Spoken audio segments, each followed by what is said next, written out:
야벳의 후예는 이러하니라. 창조 후에 그들이 아들을 낳았으니 야벳의 아들은 고멜과 마곡과 마레와 야완과 두발과 메삭과 데라스요.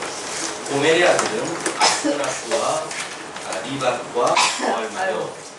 야완의 아들은 엘리사와 갈시스와 기김과 도다님이라. 이들로부터 여러 나라 백성으로 나뉘어서 각기 방언과 종족과 나라대로 바닷가의 땅에 머물렀더라.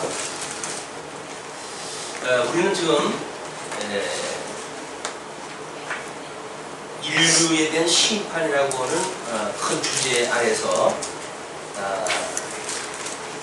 인류의 죄악, 하나님의 물심판, 그 다음에 하나님의 보호, 그리고 노아 아들들의 후예라고 하는 제목으로 쭉 살펴보고 있습니다. 지금 11장까지는 특별히 우리가 하나님 창조와 양대 언약 선지 사역이라고 하는 그런 제1부 맥락에서 지금 확인을 하고 있거든요. 그 이야기는 실제적으로 지금 아담에게 하셨던 이 언약은 둘째 아담이신 예수 그리스도를 통해 가지고 이루실 것에 대한 예표적인 사건입니다. 이게 예표적 사건. 물론 이제 이 예표적인 거를 모형적 섭리를 통해 가지고 보여주는 것이 이스라엘 국가 섭리를 통해서 보여주는 거예요. 그러니까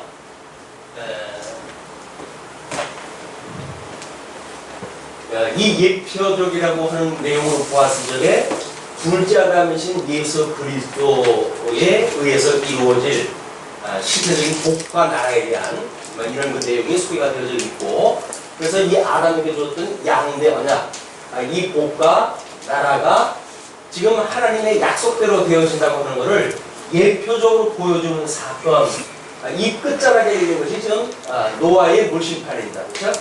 노아의 물심판.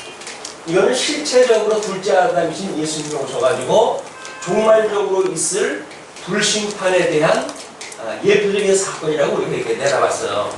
그냥 여기서 물심판으로 보여준 거는 아직도 이 땅을 놓고 이 땅 안에서 하나님께서 천하계를 만드시고 천하계에 계속 이 섭리가 유지되어야 되니까 물심판으로 일단 하신 거예요.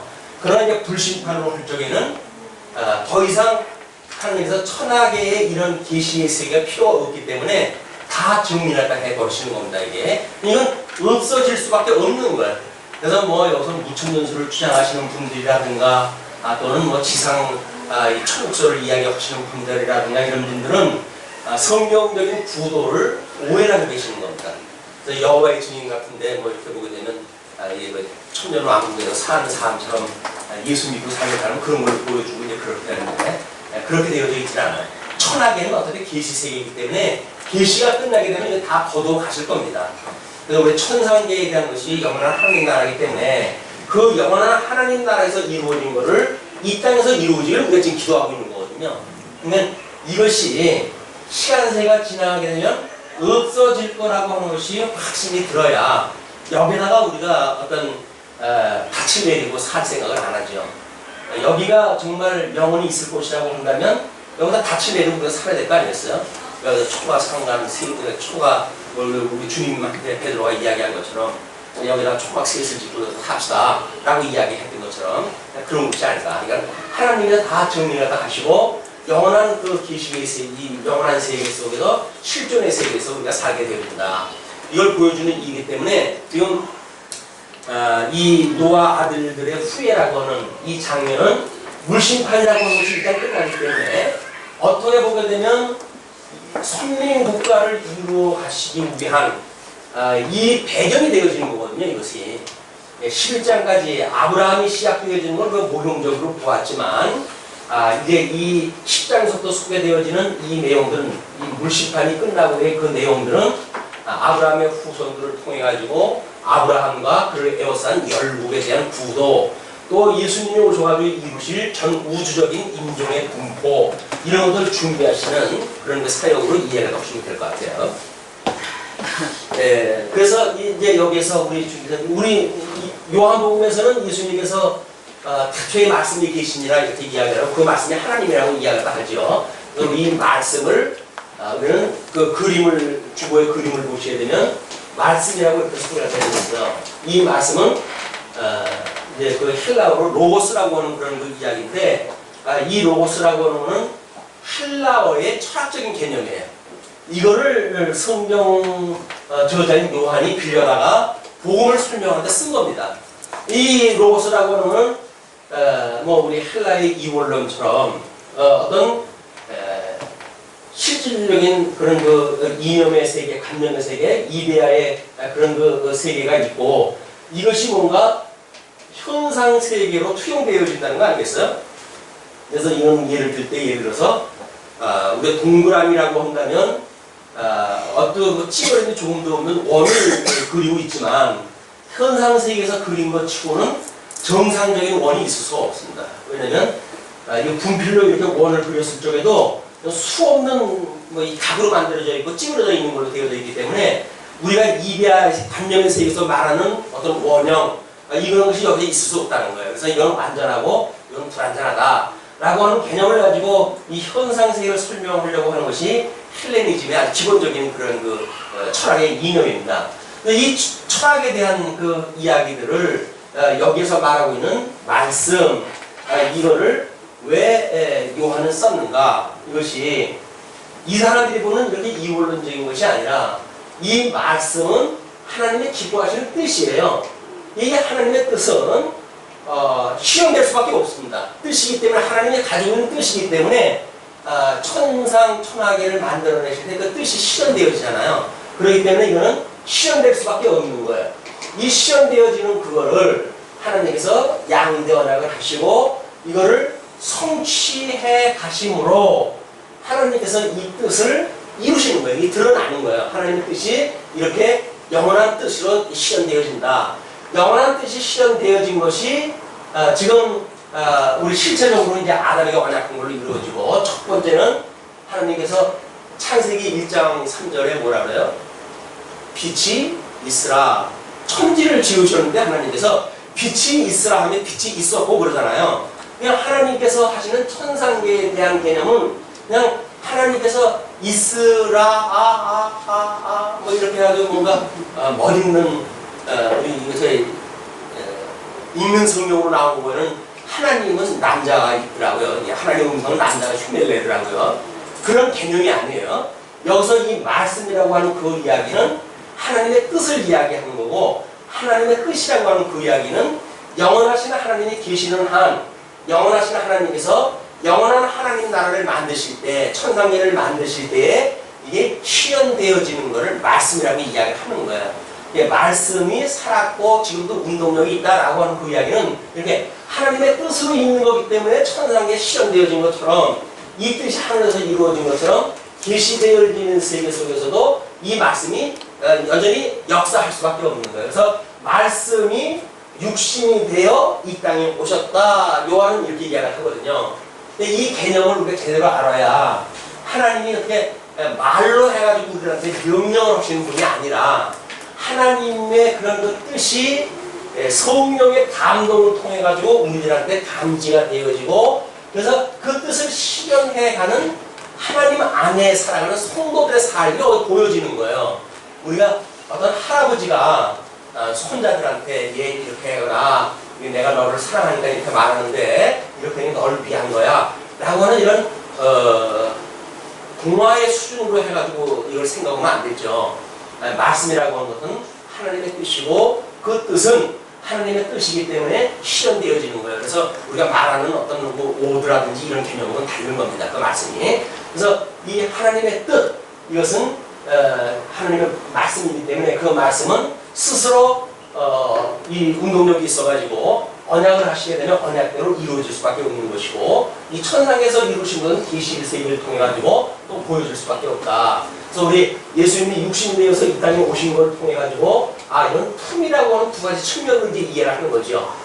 다윗의 후손으로 오셨던 예수 그리스도 그리고 하나님과 기름 부음 받으러 보냈던 그리스도라고 해서 예수는 그리스도라고는 기독론에 대한 품위를 통해 가지고 우리가 이 양면에 대한 걸 다 이해하고 있는 거예요. 이런 어떤 한라의 개념이 아니라 지금 하나님께서 어떻게 계시되어진 세계와 실제 영원한 세계를 하나로 보여주시는 거에 대한 이야기입니다. 노아의 우리 이제 노예 홍수 때도 그런 얘기를 했지만 모세가 광야 40년 동안 광야 생활을 할 때 하나님이 만나를 내려주셨단 말이에요. 그 만나를 내려주신 것이 물리적인 그런 그 만나, 이 땅에서 오는 물리적인 현상으로 드러났잖아요. 그런 그 물리적인 현상이 지구를 뛰어넘는 어떤 우주적인 차원으로 봤을 때 그것이 물리적으로 확인될 수 있는 어떤 그런 현상인가요? 우리가 이 광야에서는 물리적인 현상으로 해서 만나가 떨어져고 그걸 먹고 40년을 살았어요. 그러나 그것이 영원한 세계의 관점으로 보게 되면 물리적으로 설명할 수 없는 영원한 세계로부터 연결되어진 거란 말이에요. 그래서 이 영원한 세계도 존재하다 하고 계시되어진 세계도 존재하다 하는데 이걸 이런 식으로 보면 이원론으로밖에 보이질 않으니까 우리들은 이것이 내재적으로 초월되어진 세계관을 갖는 겁니다. 그렇죠? 이 계시되어진 현상 세계, 이 현상 세계를 내재되어진 세계로 보고 우리 여기 살아가니까 시간과 공간과 형상이라고 하는 그런 그 세계를 통해서 이걸 살아가잖아요. 이건 내재의 세계고 이걸 뛰어넘는 영원한 세계가 있다. 이런 그 개념이에요. 이런 이원론하고 전혀 다른 개념의 말씀이 지금도 운동력이 있어서 이 시간 세계를 살아가는 성도들로 하여금 뭔가 성도들뿐만이 아니죠. 지옥 백성들도 하나님의 능력을 따라가지고 망하되고 하시고 흥하게 하시는 역사가 그냥 지속되어지고 있다. 그냥 여기서 우리가 이 하나님을 믿고 사는 이 내재적으로 초월된 세계관을 가지고 이런 영원하신 하나님, 천지를 지으시는 하나님을 내가 믿는다고 고백을 하게 되면 우리는 그 하나님이 나의 삶의 일거수일투족을 섭리한다고 믿어지는 거예요. 그렇기 때문에 그거를 의지하고 살아간단 말이에요. 이걸 놓치게 되면 우리는 내가 해야 되느냐, 뭐 하게 하신다고 그러는데 난 가만히 있어도 되느냐, 이런 그 이야기는 그렇게 이야기 자체가 모순이에요. 아니 하나님이 하게 하시는데 어떻게 내가 가만히 있어도 돼요? 말이 안 되지. 주관자가 하게 하시는데 내가 피조물이 안 해도 된다고 하는 말 자체가 안 되는 거 아니에요? 우리는 이런 개념을 모르게 되면 그런 로봇 같은 어떤 그런 그 인생을 만들어내고 그러기 때문에 난 아무것도 안 해도 되겠네? 이런 생각이 든단 말이에요. 그리고 뭐 한 번 구원을 받았으니까 뭐 적당히 살아도 되겠네? 라는 생각은 여전히 우리 하나님의 그 영원하신 영광이 어떠한지 모르기 때문에 형상세계가 단지라고 이 방식으로 우리를 설득을 하는 거예요. 이 방식으로 우리를 설득을 하기 때문에 구원받은 사람이 어디 가겠어? 이렇게 이야기를 하는 거거든요. 구원받은 사람이 그래? 이렇게 이야기하면 대답할 게 없어요. 우리 하나님께서 이 말씀이라고 하는 것이 이렇게 언약대로 이루어가시네. 이걸 봐가지고 하나님의 말씀은 살아있고 그건 운동력이 있네 라고 우리가 고백이 되어지는 거란 말이에요. 이것이 하나님의 뜻이구나. 그러니까 하나님의 뜻을 구한다는 이야기는 언약대로 이루시는 이 말씀의 운동력을 믿어지기 때문에 하나님의 기뻐하시는 뜻이 무엇인가를 분별하면서 그걸 구하는 일이다. 그런 게 영적 예배 제1순위 아닙니까? 하나님의 선한 뜻이 무엇인가를 분별하고 기쁘고 선하시고 온전하신 뜻이 무엇인지 분별하라. 이제 그 이야기니까. 네, 그렇게 하는 이제 말씀이라고 개념을 가지고 이제 이 노아 이후에 전 인류에 대한 개념을 이해가 하셔야 돼요. 그렇게 해야 이게 뭐 모형적으로 보여줬던 이스라엘 국가에서는 이제 자기네들이 이제 뭐 할례를 받았느냐 안 받았느냐 이 수준 가지고 이 성경을 보니까 정말 막혀버리는 거예요. 아니 그 할례도 안 받는 이방인들이 도대체 뭐냐, 어떻게 구원을 받는 일이 있을 수 있느냐 이렇게 이야기를 하는데 이런 개념으로 봐야 우리는 셈의 후손으로부터 나온 우리 아브라함에 대한 출신, 이것도 이해가 되어지고 하나님께서 이 야훼에서 창대라고 언약을 하셨던 그 하나님의 말씀이 어떻게 역사적으로 성취되어지는지 그 내용도 확인하게 되어지고, 뿐만 아니라 그 형제들의 종이 되어지겠다고는 함의 그런 그 문제도 같은 맥락이 이해가 되어진다는 거예요. 그렇게 큰 틀을 가지고 보셨으면 좋겠습니다. 자, 뭐 이제 그 5절까지는 일단 야벳의 후배에 대한 이야기가 소개가 됐어요. 야벳의 후배에 이어서 6절로 20절까지 함의 후배가 소개되어집니다. 함의 아들은 구스와 미스라임과 북과 가나안이요, 구스의 아들은 스바와 하일라와 삽다와 아라마와 삽드가요. 라마의 아들은 스바와 드단이며 부수가 또 니므롯을 낳았으니 그는 세상의 처음 영걸이라. 그래서 이제 이 영걸이라고 하는 것은 뛰어난 어떤 그 장수를 이야기하는 것을 보아서는 아마 니므롯 때 비로소 어떤 대단한 통치력을 가지고 그래서 주변의 그런 사람들을 압박을 하고 전쟁을 통해 가지고 어떤 얻은 그런 그 명예가 아닌가 싶습니다. 처음 영걸이라. 그가 여호와 앞에서 특이한 사냥꾼이 되었으므로 이게 특이한 사냥꾼은 뭐 일반 짐승을 삼는 거는 뭐 우리가 그냥 뭐 특이한 사냥꾼이 아니잖아요. 왜 특이한을 붙였을까? 요새 사람을 낚는 사냥꾼이 되지 않았습니까 싶어요. 사람을 잡는 특이한 사냥꾼이 되었으므로 석담에 이르기를 아무는 여호와 앞에서 니므롯 같은 특이한 사냥꾼이로다 하더라. 가인에 의해서 살인이 두 이유로 노아의 홍수가 지나고 이 니므롯이라고 하는 인물을 통해 가지고 아마 어떤 그 사람이 소위 말하는 합리적 전쟁 이것이 이루어지지 않은가 싶습니다.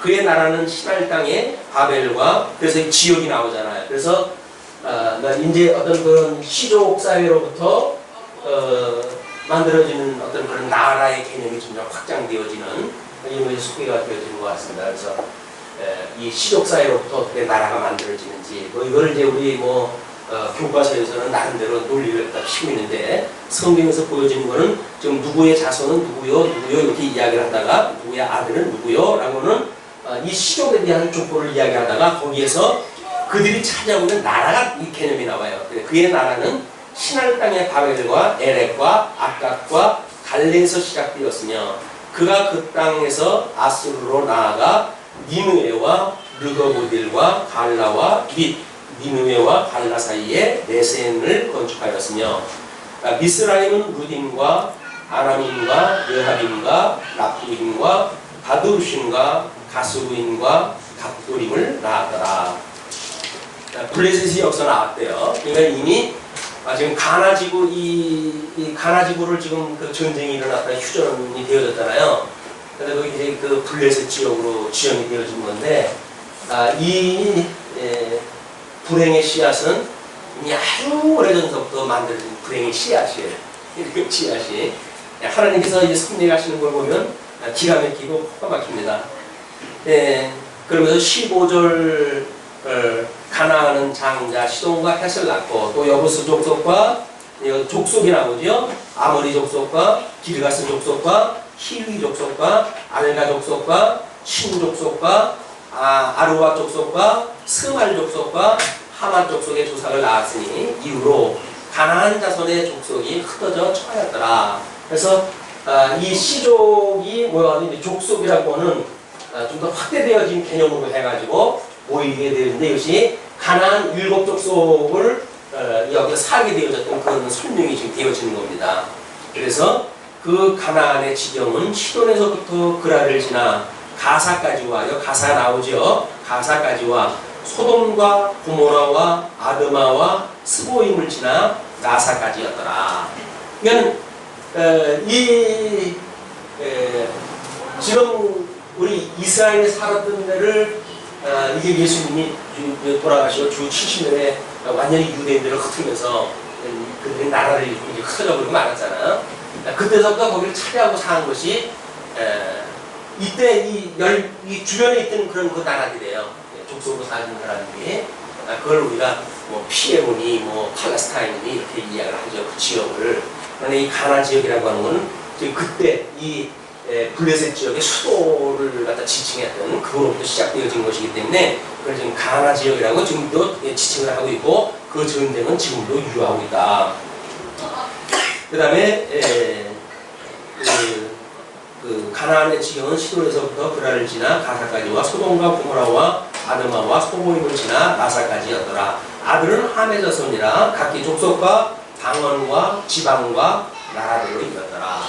나라의 구속이 맞춰진 데로부터 아직도 나라가 이루어지지 아니한 뭐 부족 국가의 개념이라든가 이런 시종으로부터 해도 부족 이것이 이제 부족이죠. 부족.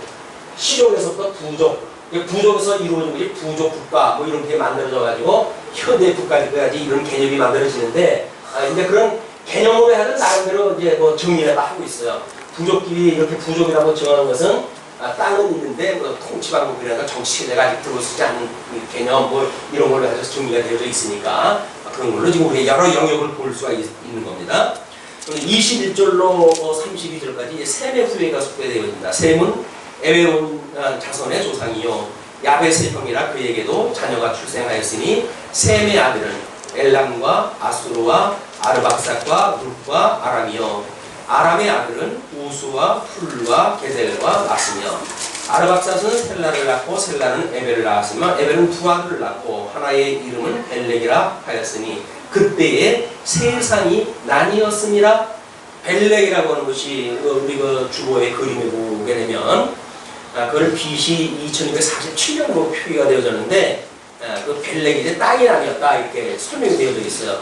이 땅이 나뉘었다고 하는 그런 그 개념이 무엇인지 이런 것들이 우리가 이제 뭐 우리 어떤 그 지구의 지판에 대한 문제 뭐 이런 걸로 해가지고 어떻게 짐승들이 나눠지고 뭐 이런 것들이 이제 쭉 소개가 되어지는데 그런 자연과학에서 이야기했던 그런 그 개념도 한 번쯤은 염두에다 두셨으면 좋겠어요.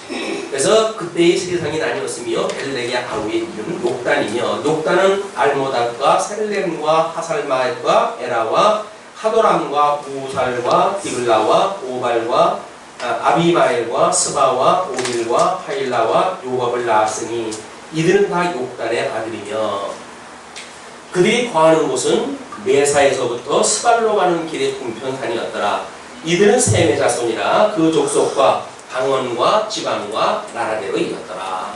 그래서 이때 그 족속과 방언과 지방이라고 한 걸로 보아서는 족속이라고 하는 지방이 나눠져 있고 뿐만 아니라 방언이 이미 여기서 언급이 되어져요. 그 방언은 자기네들이 쓰는 용어, 언어겠죠. 언어의 개념이 지금 그렇게 있다. 그래서 이것이 바벨탑 이후에 전부 흩어진 이후의 어떤 설명을 갖다 하는지에 대한 것도 우리가 언어가 이 방언이 달려 있으니까 부정마다 쓰는 방언이 있는 걸로 보아서는 그 흩어진 이후의 그런 그 계열까지도 쭉 소개되어진 것을 보는 것이 옳지 않을까 보여집니다. 그러면서 이게 32절 이들은 노아 자손의 족속이요 그 세계와 나라대로라 홍수 후에 이들에게서 땅의 열부 백성이 나뉘었더라. 이런 걸로 보게 되면 바벨탑 사건 이후에 흩어진 그런 그 족속에 대한 것도 여기 기록이 되어진 걸로 보면 되겠죠.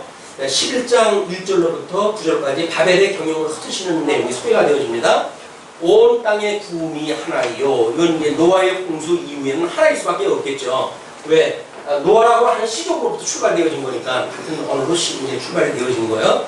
그래서 그 언어가 하나이었더라. 이에 그들이 동방으로 옮기다가 신할 평지를 만나 거기 거하고 서로 말하되 자 벽돌을 만들어 경고히 굽자 하고 이에 벽돌로 돌을 대신하며 역청으로 진흙을 대신하고 또 말하되 자 성과 대를 쌓아 대 꼭대기를 하늘에 닿게 하여 우리 이름을 내고 온 지면의 흩어짐을 면하자 하였더니 노아에게 하나님께 약속을 하다 하셨을 적에는 이 땅에 대한 거를 편만해라 이렇게 이야기를 했어요.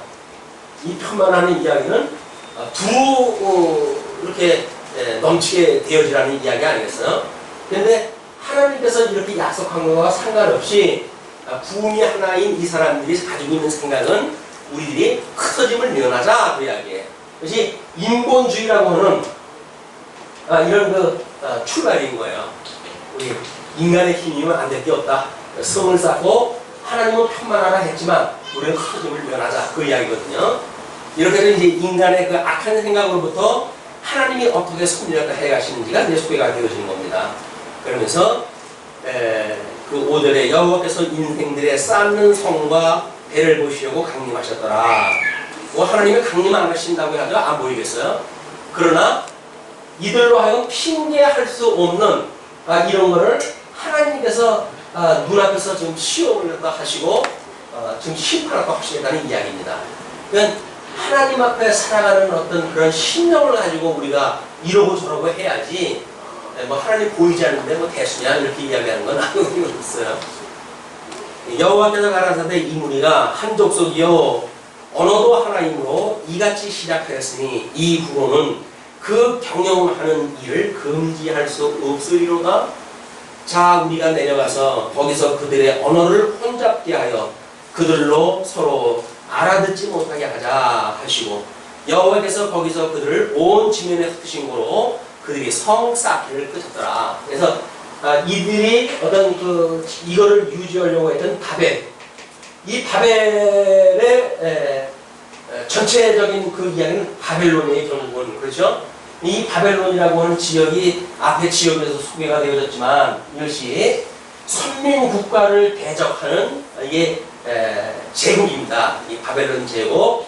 다니엘서에서는 이 바벨론 제국을 금신상의 머리로 해가지고 이야기를 하죠. 이 머리를 이야기했다는 이야기는 이 뒤에 일어난 모든 제국은 여기에 속해져 있는 제국이라는 이야기예요. 짐승권에 속해져 있는 제국이다. 그래서 다니엘에서 언급되어지는 바벨론, 메데, 바사, 헬라, 그 다음에 뭐 이 분국에 대한 이야기까지 전부 여기에 머리에 속해져 있는 겁니다. 이 머리에 속해져 있는 개념을 우리가 놓치게 되면 예수 그리스도가 머리가 되시고 주님의 몸된 교회 모든 성도들이 여기에 속해져 있는 거 아니에요. 예수께 속해져 있는 거란 말이에요. 예수 그리스도의 생명이 여기에 속해져 있는 거예요. 이 개념을 모르게 되는 거예요. 이 사단들도 여전히 자기네 대장에 속해져 있는 거예요.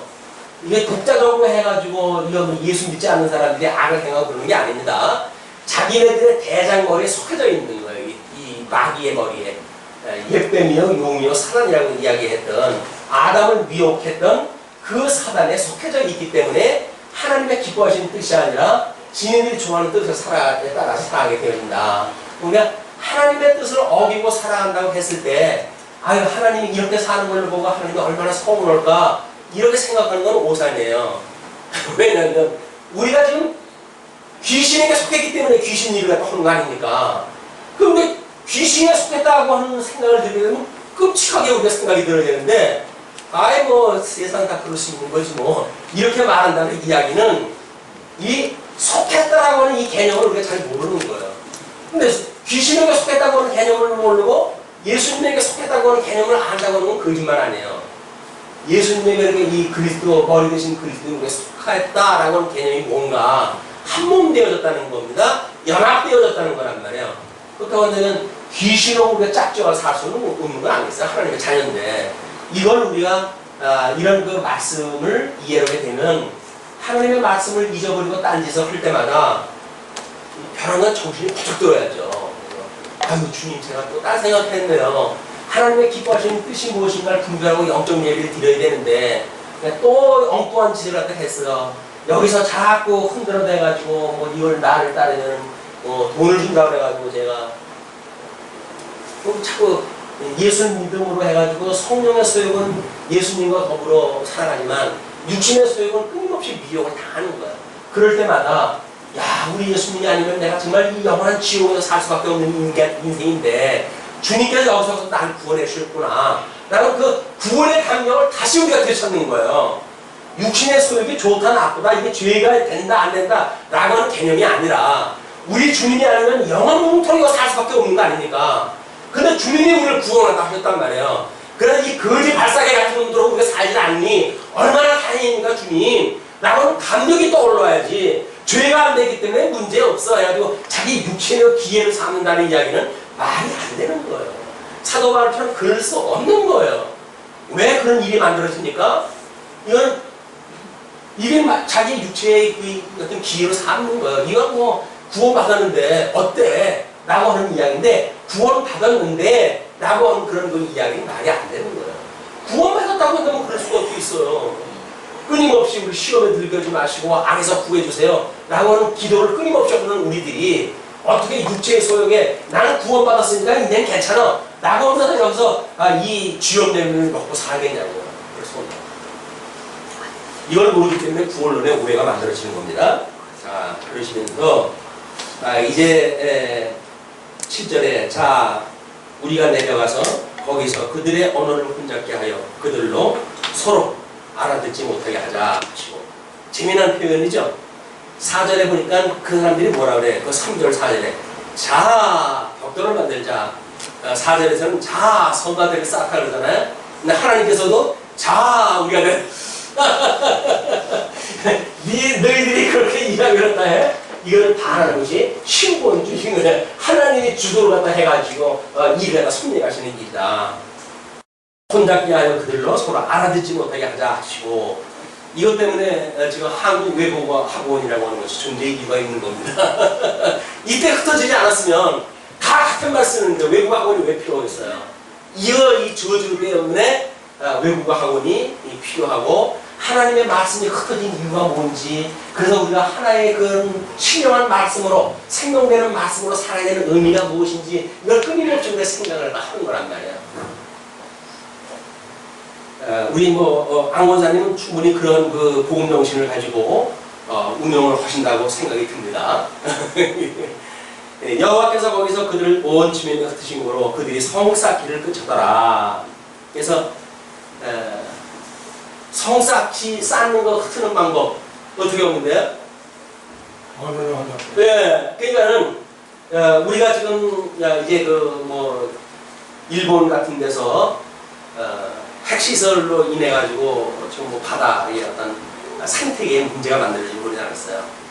이상한 그런 감자가 어마어마한 크게 감자가 나오고 하면 감자에다 이상한 고구마 뿌리 같은 게 나오기도 하고, 이게 생태계의 계통, 하나님께서 섭리하셨던 이 계통의 문제에 오류가 만들어진 거예요. 어떤 우리 인체도 이 암조직이라고 하는 건 뭐예요? 나름대로 어떤 하나님께서 이 시스템이 있어요. 이제 식사를 하게 되면 어떻게 유통을 흘러가지고 영양분을 어떻게 분별하다 해가지고 어떻게 힘을 만들고 영양분을 어떻게 배분하다 하고 하는 이런 시스템이 있단 말이에요. 아니 이게 불필요한 것이 들어오게 되면 이게 죽어버려야 되는데 잘못된 세포가 점점 힘을 얻어요. 그래서 여기서 공부를 하다 하는 걸 하다 지가 먹고 자꾸 자라요. 이렇게 해가지고 이게 결국은 우리 생명까지 뺏어가는 일이란 말이야. 그냥 생태계를 흔든다는 이야기는 계통 하나만 흔들어 놓으면 끝나는 거예요. 사람도 마찬가지죠. 우리 이렇게 인체가 멀쩡한 것 같지만 어느 날 하나님께서 나의 뇌세포에 어떤 신경 하나만 건드려 놓게 되면 한쪽을 못 써요. 그냥 수족을 못 쓰는 거예요. 우리는 내 몸인데 내가 왜 못 써? 젊었을 때 무슨 소리 못 하겠어요. 그러나 늙어가고 하나님께서 우리에게 어떤 시스템을 한 달을 흔들어 놓게 되면 우리의 건강은 일시에 멈추고 가는 거예요. 근데 하나님께서 천지를 만들어 놓으신 분인데 거기에서 넷째 날 이후에 표와 달과 사계를 다 만드신 분 아니에요? 근데 이 계통 하나만 건드려 놓게 되면 그러면 온 저주가 임할 수밖에 없는 거예요, 이 땅이. 그리고 인간들의 말에 대한 그 시스템을 갖다가 땅 건드려 놓으니까 말이 통해야죠. 위에서 야 벽돌 올려! 라고 이야기를 갖다 했더니 그냥 흙통하고 집어던져주고 이러면 이게 성이 쌓는 일이 되겠어요? 내려가지고 이 자식이 벽돌 올리려니까 엉뚱한 거 올려가지고 너 지금 누구 약 올리는 거야 해가지고 싸움박질 나고 엉망진창이 되겠죠. 그냥 할 수 없이 뭐라고 그러는데 쟤 뭐라고 그러는 거냐? 말 많은 사람들끼리 쟤 뭐라고 그러는 거냐? 얘기하다가 한쪽에서 몰라, 지 잘났다고 뭐라고 이렇게 하면서 패싸움이 만들어지고 그러면 말이 통하는 사람끼리 흩어질 수밖에 없잖아요. 그러니까 이것이 이 땅에서 지금 이렇게 멀쩡하게 같은 언어를 쓰는 사람들끼리도 말이 통하는 사람끼리 통할 수밖에 없는 거예요. 같은 우리가 이 말씀을 먹는다고 하면서도 같은 말씀을 먹지 못하게 되어지게 되면 같이 말이 되어지는 사람끼리 나는 무슨 주의야 라고 하는 주의 주장을 가지고 모이는 거예요. 철학의 세계를 가지고 모이는 거예요. 이것이 마귀에게 속해져 있는 하부 부대들입니다. 그냥 이 하나님께서 사단을 통해가지고 싹 흩어버린 거거든요. 질서를 깨트려버린 거거든요. 이것이 이 저주받은 세계의 악입니다. 말도 틀려요. 그래서 만나긴 만나는데 이름도 몰라요. 성도 몰라요. 이렇게 되어진 것이 인간관계가 되어져 버리니까 어떻게 이 백년 해로를 하고 살아가겠어요. 자, 근데 그거를 여기서는 여호와께서 거기서 그들을 온 지면에 흩으심으로 그들의 성 쌓기를 끄셨더라. 이렇게 설명이 되어지는 거예요. 그러므로 그 이름을 바벨이라 하니 이는 여호와께서 거기서 온 땅의 언어를 혼잡게 하셨습니다. 여호와께서 거기서 그들을 온 지면에 흩으셨더라. 그래서 이 바벨은 혼잡함이에요. 혼잡. 예, 하나님의 어떤 뜻을 이루는 것이 아니라 이런 다양한 인간들의 생각들을 묶어낸 이런 것이 바벨론이라고 하는 곳입니다. 그래서 이 족속은 영원히 갈 수가 없어요. 끊임없이 다른 세력에 의해서 무너지고 또 무너지고 또 무너지고 이렇게 연결될 수밖에 없다. 자, 그러면서 10절서부터 26절을 보시게 되면 셈의 후손이 소개가 되어집니다. 셈의 후예는 이러하니라. 셈은 100세 곧 홍수 후 2년에 아르박삿을 낳았고, 그러니까 지금 10장에서 소개되어지는 야벳과 함과 셈의 후예가 소개가 되어지는데 11장에서 셈의 후손이 또 소개가 되잖아요. 그 셈의 후손 뒤에 나오는 건 뭐예요? 베라의 후손과 아브라함의 하란 이주라고 하는 특별한 사항을 설명하기 위한 또 조건인 거예요. 그냥 10장에서 소개되어지는 야벳과 함과 셈의 후예를 소개했던 보편적인 족보가 아니라 여기서는 아브라함으로 연결되어지는 노아의 10대손으로 해가지고 아브라함이 출생을 깔이니까 그래서 모형적인 어떤 선민국가를 통해가지고 하나님의 실체적인 의와 나라를 소개를 해가시고 해서 그렇게 모형적인 나라를 섭리해야 되기 때문에 어떻게 그런 이 10장에서 소개되었던 함, 야벳, 셈이라고 하는 그런 그 보편적인 것로부터 모형적인 국가인 이 이스라엘 민족의 열족, 이 아브라함까지 오는 데에 셈의 족보가 어떻게 흘러가는지를 소개하는 것이다. 이게 다른 내용입니다. 그래서 셈의 후예는 이러하니라. 셈은 100세 곧 홍수 후 2년에 아르박삿을 낳았고 아르박삿을 낳은 후에 500년을 지내며 장난을 낳았으며 주보의 노아에서부터 아브라함까지의 계보를 보시게 되면 노아가 아브라함 나이 58세까지 동시대에 존재했다고 하는 것이 소개되어 있죠. 아브라함이 이 노아가 이렇게 노아의 족보가 쭉 소개가 되어지니까 뭐 노아 때서부터 10대까지 가면 뭐 이건 아주 새까만 어떤 그 손자겠구나 이렇게 생각이 들지만 아브라함 몇 세까지 같이 살았다고요? 40세. 동시대에 살았어요. 그런데 생육하고 번성하고 이 땅에 편만하다라고 하는 속도가 가히 짐작하지 못할 정도로 기하급수적으로 늘어났겠죠, 이게. 왜냐면 이거를 어떤 노아의 8식구에서 어떻게 온 인류가 이렇게 금방 확장될 수가 있냐라고 이야기를 하는데 그건 현재 데이터에 익숙해져 있는 우리들의 계산이에요. 하나님께서 수백 년을 살게 하면서 이 인간들을 만들어냈는데 생육하고 번성하게 하셨는데 그게 지금 우리들이 가지고 있는 겨우 뭐 한 가정에서 뭐 한 명, 두 명, 세 명 낳는 이런 머리를 가지고 계산했다는 게 계산이 안 되는 거예요.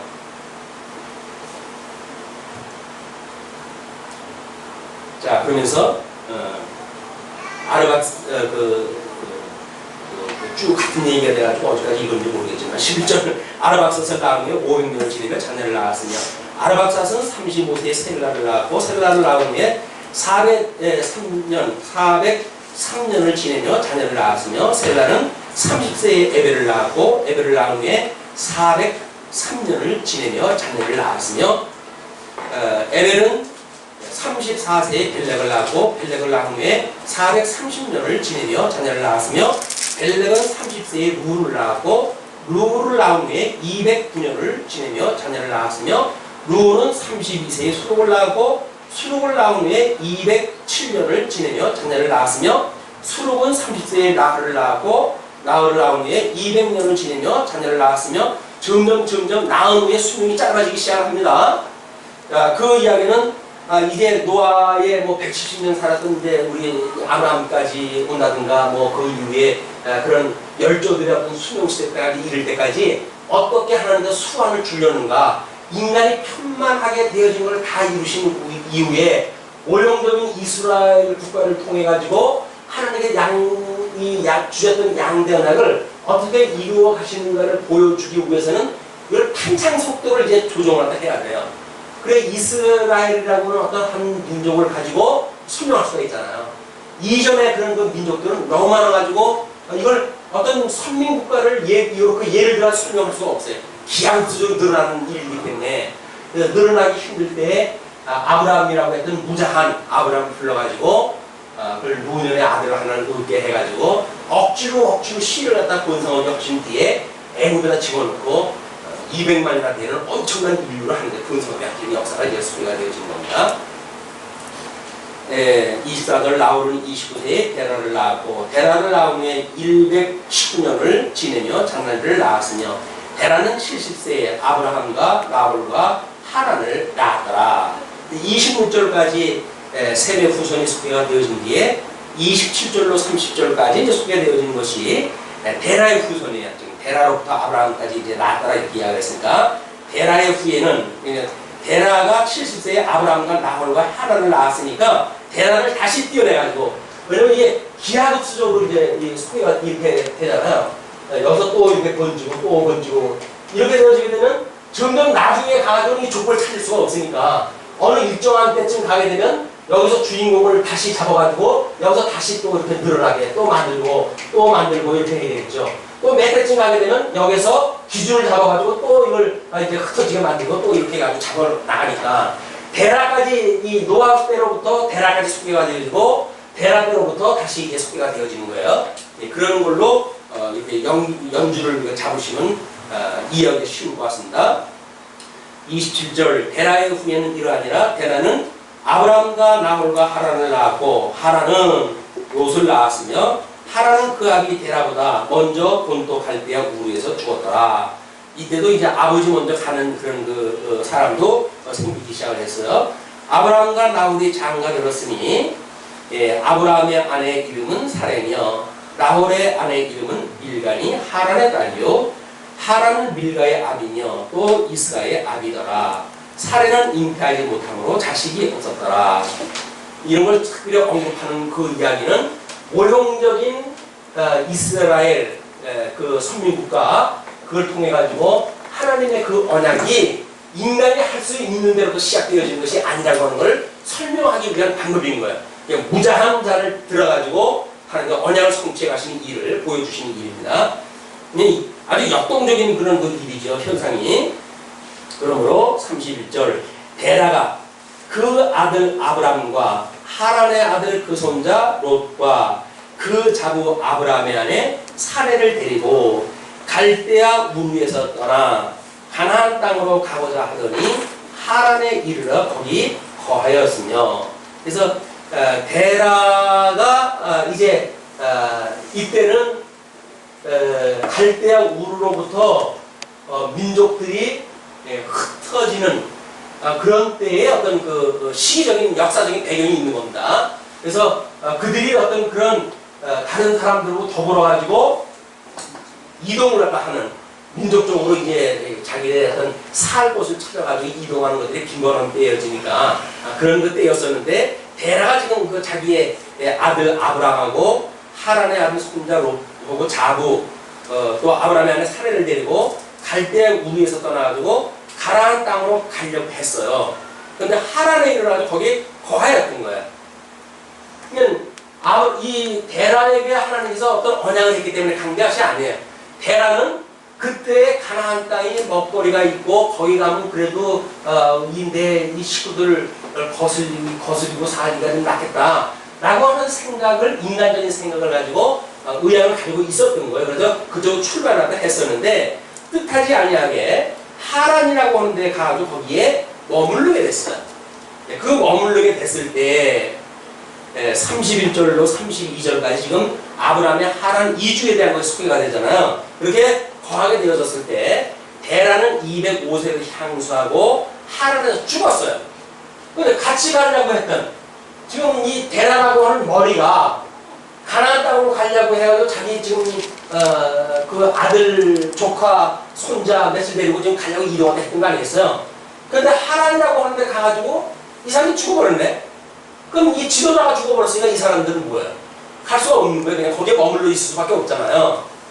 이렇게 되어져 있을 때 10장으로 건너가면서 장면이 짠 하고 바뀌는 거예요. 장면이 바뀌면서 이스라엘 선민국가라고 하는 특별한 하나님의 섭리가 시작이 되어지는 겁니다. 이게 모형적으로 이제 선민국가를 통해 가지고 이 복과 나라를 어떻게 이루시는지를 갖다 예표적으로 보여주시겠다 그 이야기예요. 다음 시간까지 소개되어지는 12장까지의 그 내용이 제2장으로 넘어가는 일입니다. 제1부 가운데 제1장이 창조사역, 제2장이 실체적 양대 언약의 성취성이 아니에요? 그러면서 이제 그 제2부로 해가지고 그 부가 바뀌어요.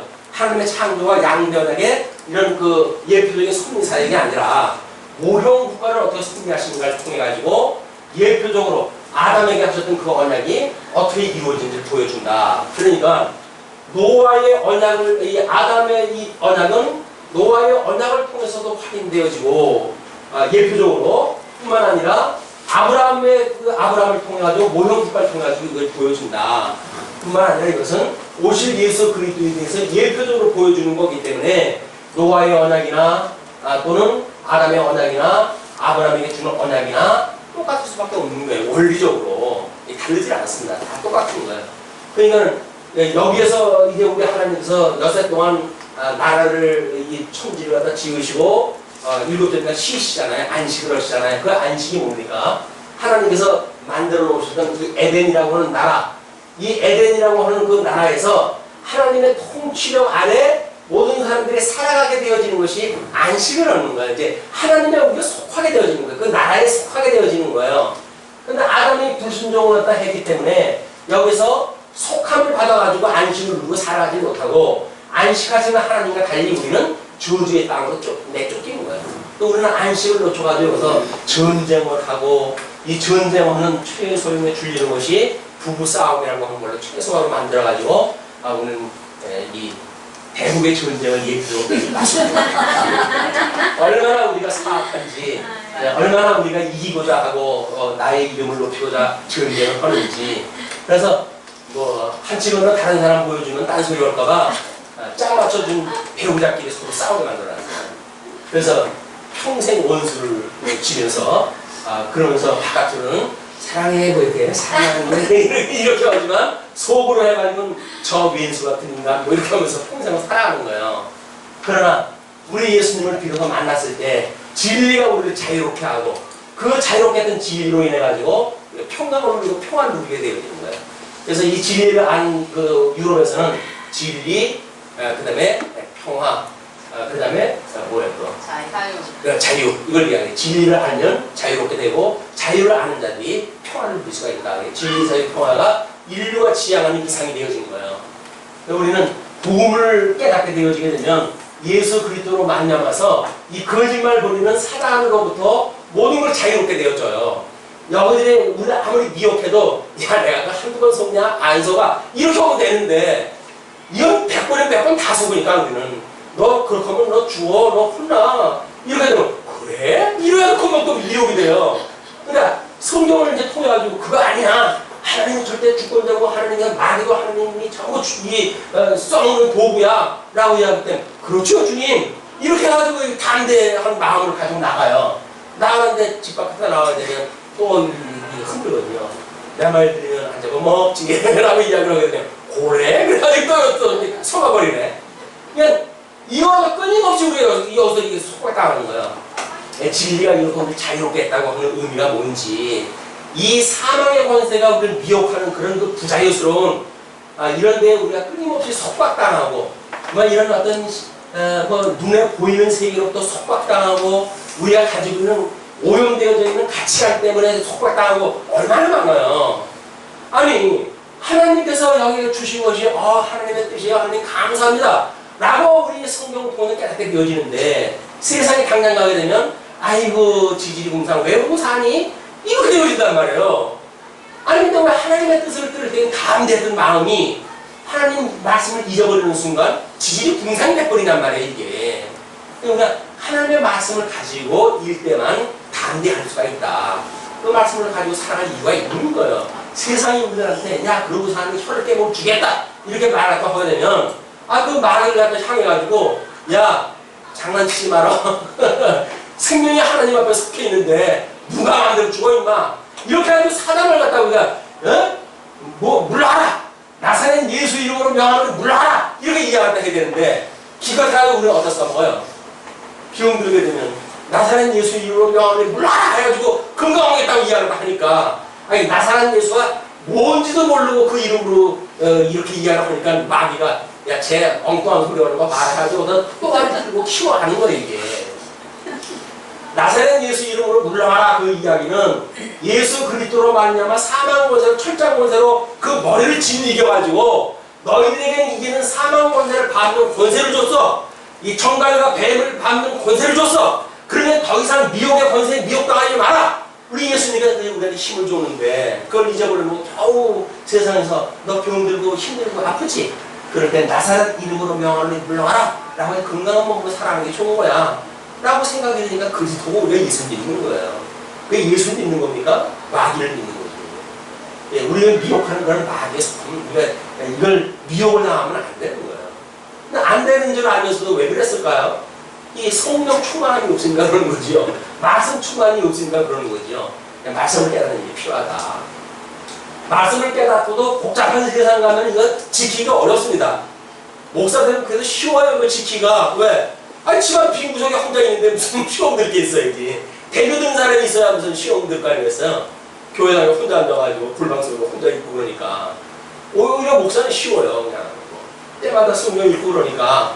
그러나 바깥에 나가서 싸우려고 하면 혹시 탕탕 때를 놓치지 않고 이 공격을 해오는데 오히려 성도들이 더 무장을 해야 돼요. 목사들은 반쯤 이 어떤 무장을 풀어놔도 뭐 시험거리가 없어요. 뭐 이게 뭐 골방에서 누가 시험을 합니까? 가끔가다 딴 생각이 들게 되면 또 성경 읽다 보게 되면 아이고 인생아 이럴 때도 또 지나가고 그러거든요. 그러나 현장에서 싸우는 사람들은 이건 실전에 임해야 되니까 이거는 아주 힘든 싸움을 하는 거다. 성도님들이 가르치는 은사 가지고 있는 목사보다 더욱 성령 충만함을 이루셔야 돼요. 성령 충만한 그런 한 주가 되기를 바랍니다. 네. 오늘 특별히 여기서 마치죠. 기도하시겠습니다.